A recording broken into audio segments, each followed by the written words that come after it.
Hello sir. Hello ma'am.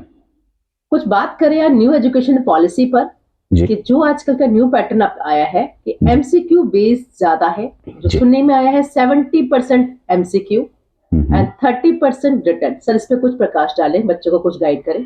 जी हाँ, आपने सही सुना है। सीबीएसई ने इस बार एजुकेशन पैटर्न चेंज कर दिया है, अपने क्वेश्चन पेपर की फ्रेमिंग भी चेंज कर दी है।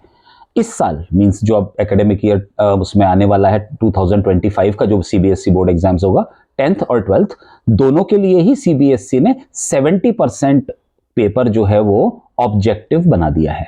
ऑब्जेक्टिव में असर्शन रीजन के क्वेश्चंस, पैसेज बेस्ड क्वेश्चंस और एमसीक्यू क्वेश्चंस रहेंगे। इसके सर जितना मैं समझ पाई हूँ एमसीक्यू 20 मार्क्स का आपका 20 क्वेश्चंस है। जी केस स्टडी है आपका, मैं जैसा बता पाए मुझे। जी, केस स्टडीज और assertion and reason. Right, assertion A reason. True है, बी फॉल्स है, इस जी तरीके से आपके बिल्कुल, पास 4 ऑप्शंस होते चार हैं, ऑप्शंस होते हैं उसमें से। तो सर क्या कहेंगे, ये पैटर्न बच्चों के लिहाज से देखा जाए, उनके एंगल से देखा जाए तो बच्चों के लिए फायदेमंद है कि नुकसानदेह है? देखिए, किसी भी जीवन में हम जानते हैं कोई भी डिसीजन लेने से कुछ प्रोज एंड कॉन्स रहते हैं, तो कोई फायदा होता है, कुछ नुकसान होता है। इसका सबसे बड़ा एडवांटेज बच्चों को उनको मिलेगा जो बच्चे कंसेप्चुअली पढ़ते हैं, पूरी चीजें याद करके चलते हैं और वर्ड बाय वर्ड उनको हर तरफ से याद रहता है, पूरा कंसेप्ट क्लियर रहता है। दूसरा इसका एडवांटेज उन बच्चों का मिलेगा जो थोड़ा लिखने में ढीले होते हैं, जो थोड़ा सा लिखने में चोर होते हैं, वर्बल उनकी ज्यादा अच्छी एबिलिटीज होती हैं, तो लॉन्ग आंसर्स नहीं लिख पाते हैं, तो ये उन 2-3 कैटेगरी के बच्चों के लिए तो आसान रहेगा। ड्रॉबैक्स ये रहेंगे कि जो बच्चे लंबे आंसर्स लिख पाते हैं वो अब ज्यादा स्कोर नहीं कर पाएंगे, क्योंकि अब लिखने के लिए तो कुछ है ही नहीं। एक जमाने पहले एक्स्ट्रा शीट्स का रिवाज चला करता था, 3 एक्स्ट्रा शीट 4 एक्स्ट्रा शीट भर दी बच्चों ने, अब तो सिंगल शीट में ही सारा काम हो जाएगा। तो आपका ये कहना है कि ड्रॉबैक ये है, एक ड्रॉबैक सर जो मैं समझ पा रही हूँ ये भी है कि आपके पास कई बार एमसीक्यू में 1 मार्क ही मिल रहा है, लेकिन सॉल्व करने के लिए उसे बहुत टाइम लग जाता है। हाँ बिल्कुल।